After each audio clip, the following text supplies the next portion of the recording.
Nobu? What are you doing? Aona looked up from where he was just adjusting the whole construction into a better angle and tilted his head, surprised to see his partner up so early in the morning. It hadn't even been a whole day since Kenji was released from hospital after his mysterious food poisoning, and Aona was back in full swing. Not that he complained. He was already used to taking care of Kenji from before, so now wasn't anything new or unpleasant. He just wanted his partner to be healthy and in good condition again, and if he had to spend a few more days making soups and plain rice while keeping an eye on Kenji, so be it. After all, that was one of the base premises of marriage, in good and bad, in sickness and health. And now Kenji was sick and deserved to be cared for. He got up from where he was squatting and dusted off his hands. You should be resting. Kenji whined and huddled more into the fluffy bathrobe he stole from Aona the night prior. I just went to the bathroom, but you disappeared. 10 possible crisis scenarios flashed through Aona's mind. He thought it would be alright to wake up early and do some work on the new stuff for their garden before Kenji woke up too, but maybe he was too fast to leave his partner's side. After all, Kenji was just fresh out of the hospital after what was a real scare. Aona didn't tell him, but his heart almost stopped when he collapsed into his arms. He rushed to Kenji's side, carefully taking his face in his palms. Are you sick again? You have to tell me if yes. No, I'm fine, don't worry. I was just a bit cold since my personal heater left. He smiled softly and snuggled to Aona's chest. I was wondering what you are doing outside. Aona let out a relieved breath and tightened his embrace around Kenji's waist, laying his cheek on top of his head. You're still the best heater in the world, you know. Aona chuckled quietly and kissed his temple.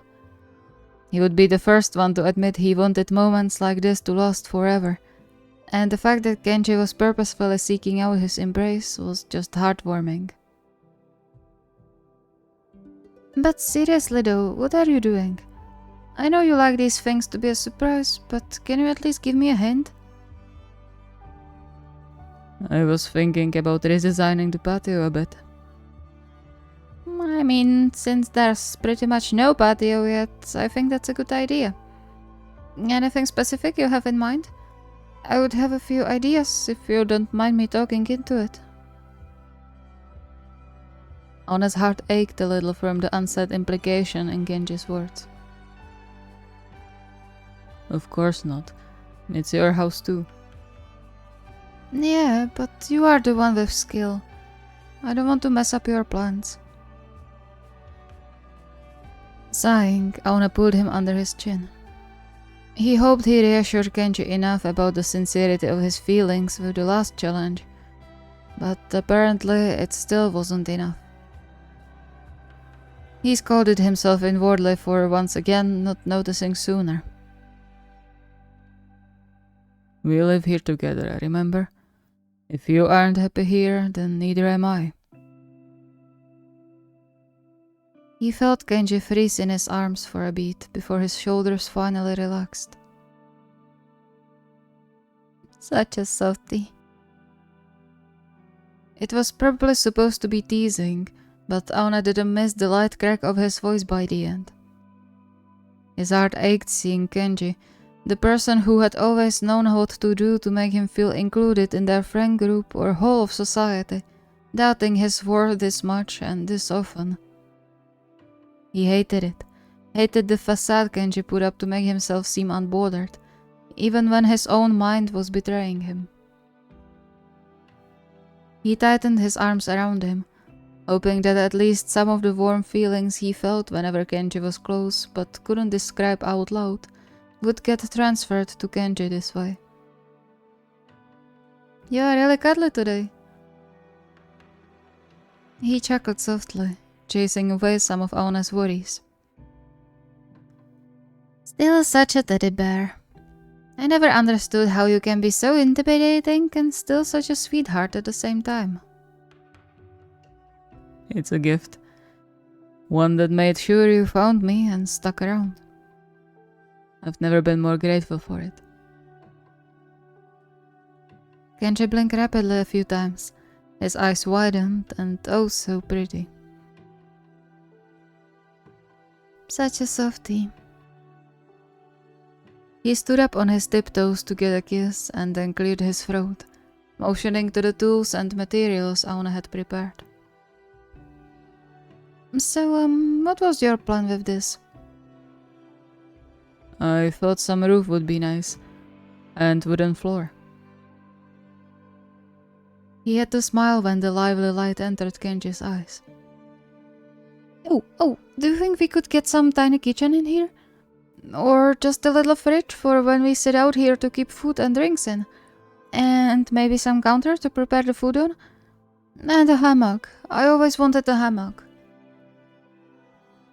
Smiling, Aona nodded over his shoulder to a half-built construction. Kenji followed his gaze and beamed when he spotted the woven fabric and metal hooks. You really read my mind sometimes. This is awesome, A loud crash sounded from inside the house. Kenji squealed and pressed himself closer to Aona, while Aona quickly positioned himself between him and possible danger. What was that? Aona frowned and patted his hair before heading inside to investigate, feeling Kenji follow close behind. It didn't take long to find the culprit. As they made their way into the kitchen, they were greeted by an incredible mess of what Aona supposed was some sort of batter, slowly dripping down from all cabinets and appliances. Not even the ceiling escaped a new paint job. My crepes? Aona blinked in confusion before he realized Kenji was referring to the batter and the plastic container now lying on the floor. With everything that went down, the batter was fermenting for at least 2 days and the lid finally gave up. I don't think there's anything to save. Kenji cowered a bit at that, avoiding his gaze. I'm sorry. It's alright. But it's so messy and I forgot it was still here. I swear I'll clean it up in a bit. Just give me... Aona hugged him tightly to stop the flow of words and the panicked thoughts, feeling him trembling slightly. It's okay. I'll take care of it. You need to rest. But... Rest. It's nothing horrible. He could see Kenji wanted to protest again and silenced him with a kiss. Go to bed. I'll come to you in a bit, okay? After you rest properly, we can set the hammock up together. It took a little while, but eventually Kenji relaxed again and snuggled closer, making Aona's heart flutter. Alright, but don't start without me, okay? I want to help. I promise I won't.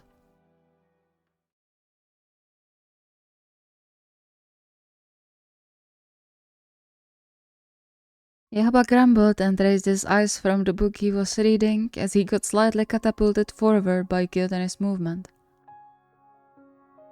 Can't you hold your breath or something? Kyotani behind him huffed, but before he managed to say anything, his chest jerked up again. I already tried that. It didn't help. It's not that easy. Kyouhaba rolled his eyes and sat up, closing the book. It had been about half an hour since Kyotani suddenly started to hiccup, completely ruining their quiet, peaceful moment Kyouhaba was looking forward to the whole day. He loved lying between Kyotani's legs while reading, his back pressed against his fiancée's chest, having Kyotani's fingers gently play with his hair. It was the ultimate bliss for him, and now it got ruined by stupid hiccups. He knew it wasn't Kyotani's fault, but that didn't mean he wasn't annoyed at whatever caused his partner's body to jerk up every now and then, throwing him off completely. Especially when he hiccuped right next to his ear. Then drink some water or something, or tell the person thinking about you to stop. Who could be thinking about me? Kyouhaba shrugged. What do I know? Kyotani's brows knitted together at that. He put his own book down and reached for Kyouhaba, pulling him back by his waist despite his weak protests. The only one allowed to think about me is you. And my sister. What about your parents? They're happy I'm out of the house. Kyouhaba chuckled and startled when Kyotani hiccuped again. That's not true. I bet your mom misses that grumpy face of yours. Perhaps, but she's still glad you're taking care of me now. She was ecstatic when I told her we were moving in together. She always said she doesn't understand how I managed to convince you to date me. Kyouhaba giggled quietly, warm feeling settling around his heart. He knew Kyotani was exaggerating and that despite everything, his family loved their son and brother to no end. And they liked Kyouhaba too, so much it shocked him the first time he was over at Kyotani's. It became his place to go when he felt down. When his own family wasn't around, which was often, he knew he could always go to Kyotani's and get a warm hug from Kyotani's mom. It was sweet, and even though Kyotani often grumbled about Kyouhaba stealing his family, the way Kyotani held him close whenever he was over told him how happy the blonde was to have him there. Should we visit them again? We haven't been there since... He paused, an involuntarily shudder running through his body. They haven't visited anyone since he got attacked. At first, he was too terrified to go anywhere but his work and their home, and after that, he didn't have the mind to listen to the pity that was for sure about to come in one way or another. He knew they would mean well, but that wasn't what he wanted. Or needed. Kyotani tightened his embrace around him. It's alright, you're safe here. We can go visit if you want. I'll let them know. Taking a shattered breath, Kyouhaba nodded and nested a bit more comfortably in Kyotani's arms. Okay. I don't want it to turn awkward. It won't. They love you, remember? It'll be fine. I'll make sure of it. Kyouhaba relaxed and smiled softly up at his protector, gently scratching the short hair on his nape. Thank you. Before Kyotani could respond, his chest jolted up again, and Kyouhaba rolled his eyes. But please do something about this. I can't lay around you when you constantly squawk into my ear. It's not my fault. I've tried everything already. What else can I do? Kyouhaba hummed and got up, smiling lightly upon hearing the little displeased whine leaving Kyotani's mouth. He quickly evened his expression and gently jabbed his finger into Kyotani's shoulder. I'm not lying on you until you stop throwing me off every half a minute. But... Nope. Call me when you stop the hiccup. With that, he headed into the kitchen, leaving grumbling and hiccuping Kyotani on the couch. He chuckled quietly under his breath and started rummaging through the cabinets, looking for something heavy. Even though he was a bit annoyed by being constantly deafened and catapulted up by Kyotani's hiccups, he had an ulterior motive to get up from the warm and safe hug. He recalled hearing somewhere that one of the ways to get rid of the hiccups was to scare the poor person, and that was exactly what Kyouhaba was planning on doing. Not only would it help them both, but he would also finish the challenge. And so he grabbed one of their larger pots and peeked into the living room.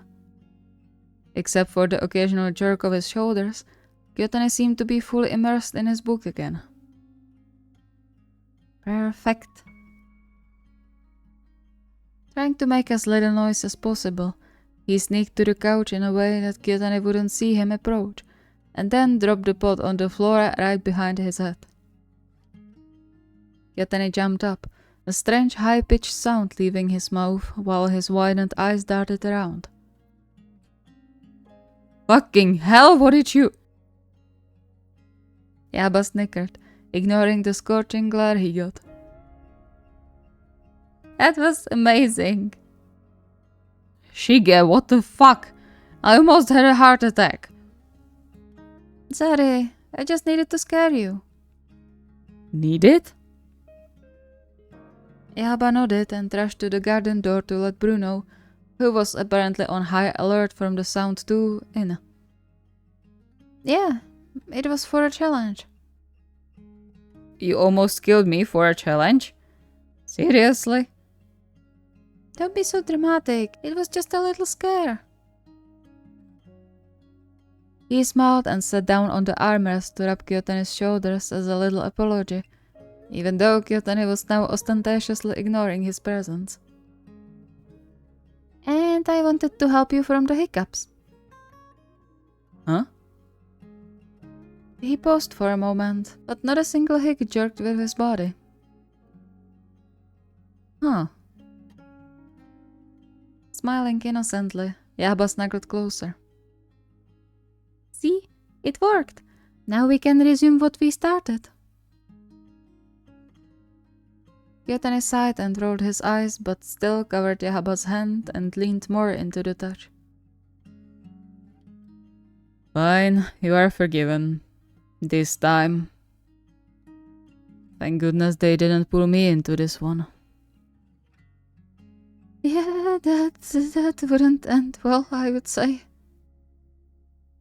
I wouldn't do it even if they did.